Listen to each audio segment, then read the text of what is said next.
It drains the personality, destabilizing the energy, and give the Autobots there's a lot of big words in this review.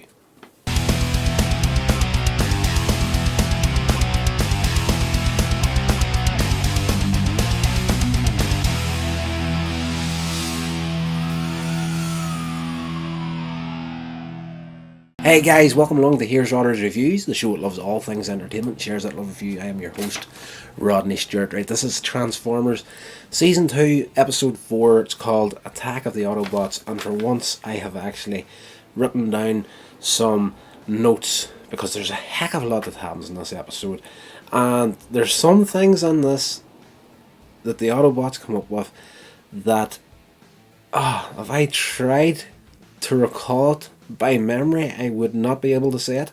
The beginning of the episode, Autobots, they're at their base, they're doing their thing.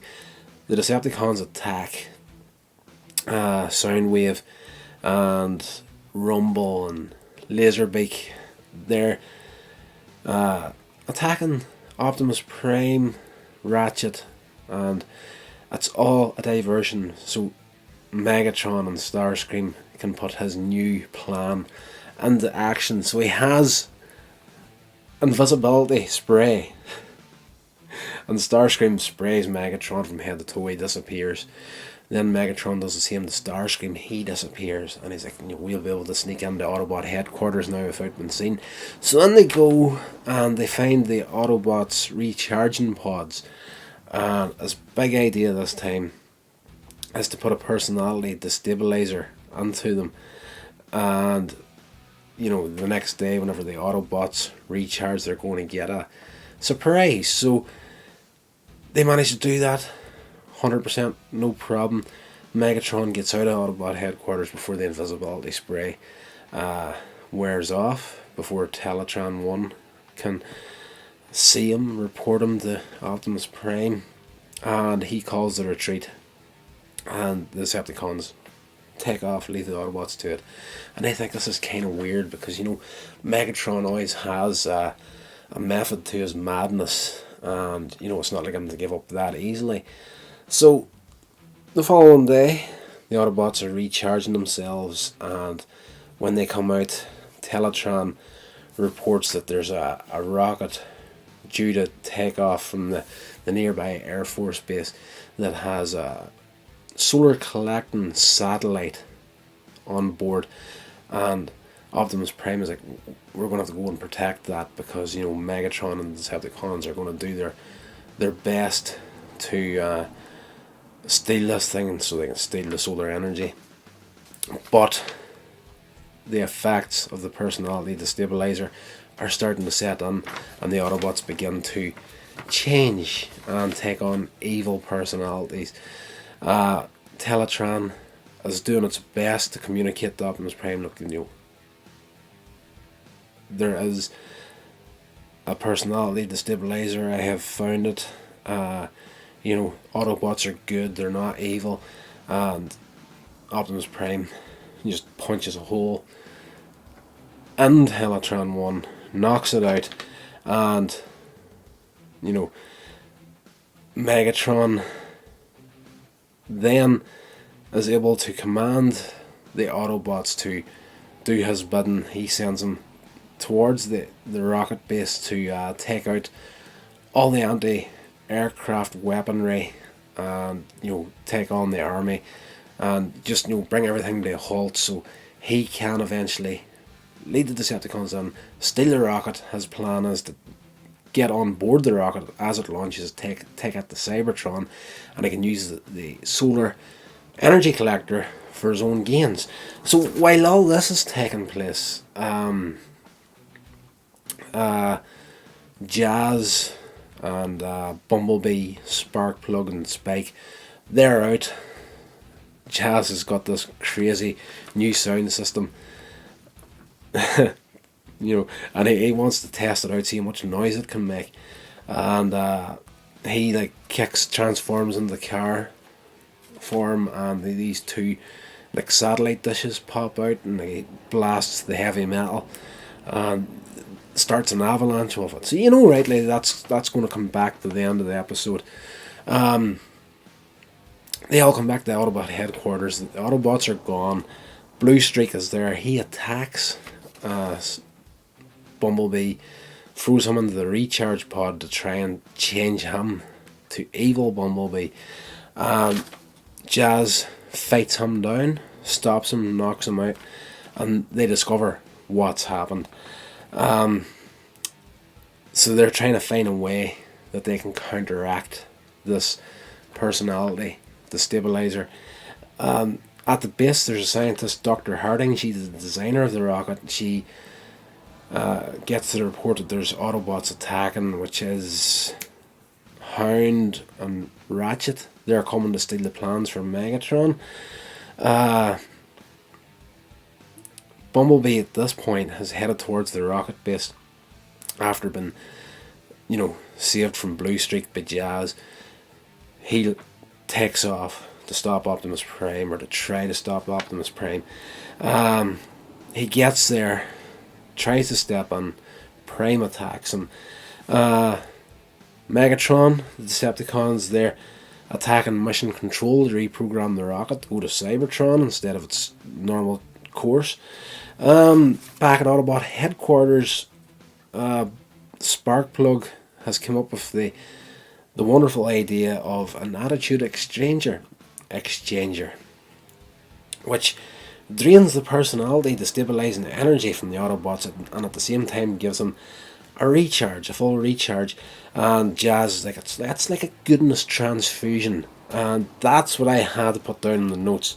That exact statement there, the attitude exchanger that drains the personality, destabilizing energy from the Autobots and gives them a full recharge at the same time. I would never be able to remember that statement unless it was written down on this piece of paper here. So they test it on Blue Streak. They discover that it works, so now all that is left is to get to the rocket base, start saving Autobots. When they get there, Hound and Ratchet, they're still hunting. Dr. Harding, she's running, she's hiding in bins and whatnot. Jazz turns up and he distracts Hound, and when he's distracted, Sparkplug jumps out, slips this personality exchanger onto his leg, and there's a blast of electricity goes through him, and his eyes are red, which means that he's evil. They turn back to blue, which means it's worked. He's back to himself again. So it's a matter now of getting around all the Autobots and doing this to them. So they get him, they get Ratchet, everything's sorted. Back at the Air Force Base, Optimus Prime, Prowl, a few more of the Autobots are, taking on the army. The Prime's like ripping jet fighters in pieces. Bumblebee is trying to step in and take a final stand against him. He's like, and it's that last live action movie where we had Optimus Prime and Bumblebee fighting each other, and Bumblebee brings Optimus Prime back to his own personality by simply talking him down. That is taken directly from this episode, along with the help of the personality, or the attitude exchanger, I should say. But Optimus Prime is able to fight the programming long enough so Bumblebee can get in there, slip it on, put him back to normal. Skyfire has also been changed back. He was evil. He was in the air shooting down human aircraft. They managed to get a personality exchanger onto him. So the Autobots, all restored now, are off to fight Megatron. At the end of the episode, Megatron has successfully boarded the rocket. It has launched. It has got the Decepticon army on board. And Skyfire turns up. Optimus Prime, Ratchet jump onto the nose cone of the rocket. And while this thing is in launch sequence, like it's gone up in the air, they're doing their best to, cut the nose cone off it, because that has the energy collector in it that has to go. There's only one shot to get this thing into orbit, and it's this rocket. But the Autobots need to disable the rocket, because part of Megatron's plan is to use this rocket to leave Earth to get back to Cybertron and take the energy collector with him. So, how are we going to disable this rocket? Of course, Jazz and his super sound system. He jumps out onto the nose cone of Skyfire when he's flying, transforms into car form. The two satellite dish antennas pop up from his back, the back of the car, and he takes out the rocket with a heavy metal sonic boom. That is absolutely brilliant. I like my heavy metal, especially the old 80s stuff. Class, absolutely brilliant. So, while this is happening, Optimus Prime manages to get the nose cone off the rocket. The Decepticons call their retreat, as is what usually happens at the end of these episodes. And he jumps on the Skyfire, tells him go to a high altitude, and when he gets there, he just flings the energy collector into space. All's well. Everything's been sorted out. The Autobots have been restored. Megatron once again has had his backside kicked, and the humans have managed to get their new solar energy collector into orbit. That's another happy ending for the Transformers. Well, as close to a happy ending as you can get. Back at Autobot headquarters, Optimus Prime thanks Bumblebee for taking the time to step in there, talk him down and save him, which starts an argument between Ratchet and Sparkplug about, we came up with this and that there, we helped out, why are we getting no credit sort of thing. So it's the usual kind of family banter ending to the episode where we're going to bicker with each other and close out the episode that way.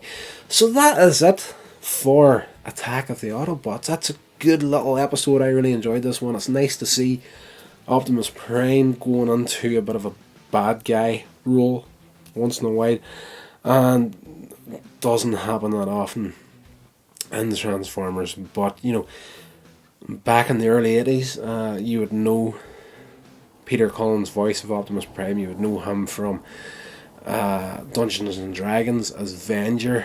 He sounded a lot like him in this episode. So yes, it was a nice little episode. I really did enjoy it. This is definitely not one to skip across if you're checking out this box set.